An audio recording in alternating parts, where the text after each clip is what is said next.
કોઈ એક પ્રેમિકા અને એક પ્રેમી બે જણાને પ્રેમ હતો. હવે લગ્ન પહેલા બાળકીનો જન્મ થઈ ગયો હતો. ઓલી પ્રેમિકા વારે વારે આને કહેતી કે તું લગ્ન કર લે. પહેલા તો લગ્ન કરવાની વાત કરી હોય એટલે તો એણે પ્રેમ કર્યો હોય, બરાબર? એ કન્ડિશન તો હોય જ લગભગ બધી પ્રેમિકાઓની. હવે એ આવડો કે કરીશું એમ કરતા કરતા આને બાળકી હોતે જન્મી ગઈ. બાળકી જન્મ્યા પછી ઓલી વારે વારે ફોર્સ કર્યા કરે કે ભાઈ તું હવે તો લગ્ન કર લે, હવે તો બધાને ખબર પડી ગઈ છે, હવે તો તું લગ્ન કર. અને છતાંય ઓલાએ લગ્ન ન કર્યા. એક દિવસ બે જણાને એવો ઝઘડો થયો, તે પ્રેમીએ પ્રેમિકાને મારી નાખી.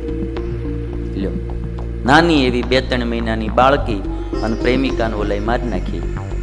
હવે આ બાએ જે આનામાં પ્રેમ કર્યો, એને શું થયું કહેવાય? કુપાત્રમાં બીજ વવાઈ ગયો.